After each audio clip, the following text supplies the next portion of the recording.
Hey guys, I am very excited to share our family curriculum picks for next year. I have a lot to show you, so I'm going to get right into it. Okay, so for Bible, we are going to be using Sunlight history for next year, and they also have Bible recommendations. However, the Bible recommendation that corresponds with our Sunlight that we're going to be using, I chose not to use. I'm going to be using different levels of Sunlight as well as a couple other things. So first I have the Radical book for kids. This is Exploring the Roots and Shoots of Faith. So this is just going to go through, and it's going to have be random different topics of the Bible. So it's going to cover a couple things like the Bible in one sentence, how to understand the Bible, names of God, men who gave their life for Christ, how to clean your room, how do we know the Bible is true, Latin words that you should know, how to pray, ancient texting, grasping the gospel. So there's 67 different little chapters in here. So we'll do around 35 lessons per year, and this should take us 2 years if we go through one a week. I'm really excited about this one. I think this one is going to open up discussion, a lot of opportunity for good discussion. Next, I also have Talking with Your Kids about God, 30 conversations every Christian parent must have. This is Natasha Crane. So I will use this once a week as well, and we'll go through one question per week. This is an apologetics course, and I always have some sort of apologetics in my curriculum every single year to add to our Bible. So she also has Talking with Your Kids about, I think, Jesus. There's a couple other by Natasha Crane. So I got this one for this year, and if we like it and I like how the style is, then maybe I'll use the next ones over the next couple years. Those we will do 1 day a week, and then the other 3 days a week we will do What We Believe, What on Earth Can I Do? This is from Apologia. This is Biblical Worldview of Stewardship. This is volume 4.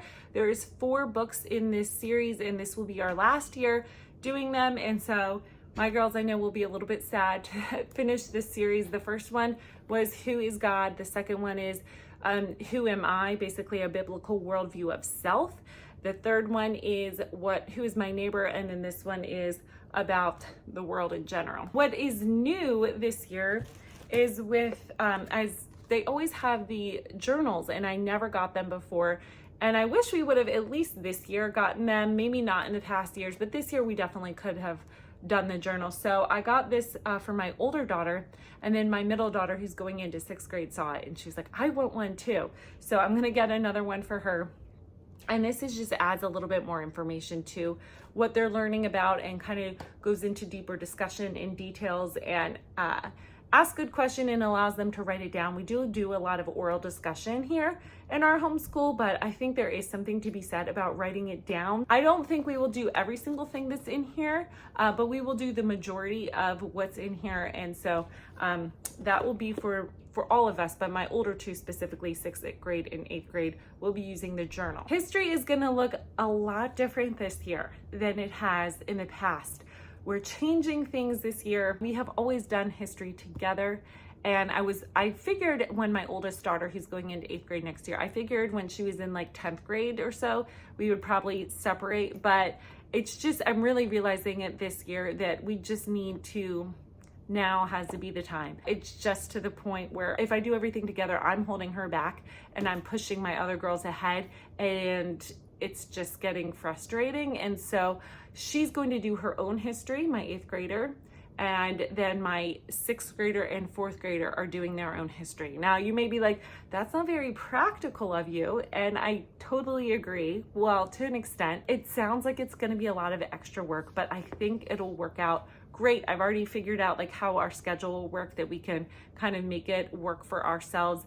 And you also have to remember, if you have littler kids and you're teaching 3 different language lessons and 3 different math lessons, and I was there at one point, it's a lot to be like, I have to add 2 different science courses and 2 different history courses.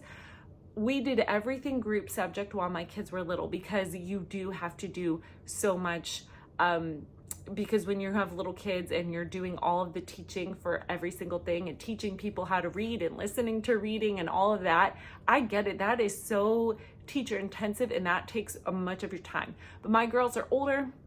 They do pretty much everything independently, except for my 4th grader. She still will need me. My 6th and 8th grader do everything on their own. And so I have more time in my day where, yeah, I can finagle doing 2 different history courses. Would have done that several years ago? Absolutely not. I don't recommend that. If you have younger kids, keep them all together. But once they get to that high school level, I just noticed like we just can't keep going and doing history together, which is sad, but I'm excited for what we've chosen. So all that to say, for history next year, I will be doing with my 8th grader the world history from Sunlight, and that is ancient history to like the 1500s, 1600s. So she is going to be doing Story of the World Volume 1 and Story of the World Volume 2. We will do read-alouds, historical fiction read-alouds all year, and I'll do that with everybody, regardless of what history they're doing. All of us will listen to the read-alouds, and then she's gonna have her own like chapter books that she's going to be reading. So she's going to read like another 15 or so on her own, and that's just how Sunlight does it. We did the 5-day course. So here's my beat up box, my well-loved box. So we have the Trojan War, Mystery of the Roman Ransom, The Golden Goblet, I Juan de Pareja, The Great and Terrible Quest, A Single Shard, Beyond the Desert Gate, God King, A Story in the Days of King Hezekiah, Master Cornhill, Mara, Daughter of the Nile, Flame over Terra, Adam of the Road, Catherine called Birdie, The Samurai's Tale, Shadow of a Bull, Black Horses for the King, Son of Charlemagne, The Hidden Treasure of Glaston, A Proud Taste for Scarlet and Miniver, The Bedouin's Gazelle, The Second Mrs. Jaconda, I think you say that, Hittite Warrior, Greek Myths, Pharis and His Town, The Ides of April, and The Silver Branch. They also recommend The Shakespeare Stealer, but we read that a couple years ago, and in fact, she loved that so much she read the whole series.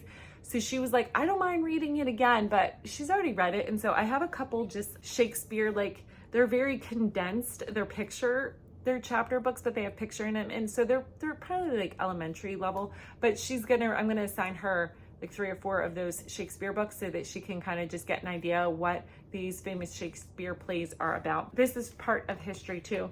The Monk Who Shook the World, the story of Martin Luther, and The Kingdom Strikes Back. Now, I also am going to be incorporating, this is going to be like Bible / history. I talked about in one of my videos earlier, a couple months ago, looking for recommendations for church history. And you guys gave me so many good recommendations. One of them is Trial and Triumph that you recommended. So I bought this one. I have another one coming, but it's back ordered from christianbook.com. And so what I thought would be perfect is because we're learning about ancient history, and then Jesus and all of the time. So where did the church come from when Jesus was, after his death and burial and resurrection? Where did the early church go to how we have it now in the Reformation and all of that? How does that intertwine? I have this book, Trial and Triumph. Now, many of you recommended the book from Generations, church history from Generations, and I was this close to getting it. I really was. But when I realized we were going to be doing 2 history courses, that's like almost its own history course. So I was like, I just can't add another one to it, but that one looks really amazing as well. I only wanted just a general overview of church history. I think in a couple years when she's older, junior, senior in high school, I'm going to do a much more thorough, in-depth look at church history. But this one, I just wanted to get an idea. So we're going to do Trial and Triumph. And then I have a book called Journey Through Church History. It's coming. It's on the way. I'm not sure which one I'm going to use, if I'm going to use both. I'm not sure which aspect, how I will incorporate it, but I know that I won't have to worry about that till like midway through the year. And so I'll have a better understanding of how I'll use it then. I'm so excited. I'm going to be doing this with my younger 2, my 6th grader and my 4th grader. And it is The Good and the Beautiful History. I'm so excited about this one. You guys, I have looked at their history for a couple years, and I've been so close to pulling the trigger. And we never used it. And then when I realized it was going to be out of print and they were doing new, I kind of held on. And we have found other stuff that we've loved in the meantime. I've loved using Sunlight. I don't regret that, but I am excited to use this with my girls. So This seems much more on their pace, on their level. It has a history book, a course book. So it's about 60 lessons, so many different components, and it really is beautiful, you guys. These tunnel time review cards, whoops, they're falling out, so that they are reviewing what they're actually learning. You're not just reading it once and then moving on. They're reviewing it so they can kind of remember, and it's reinforced, which is great. A timeline book. You're supposed to have one per kid, but they're just gonna share.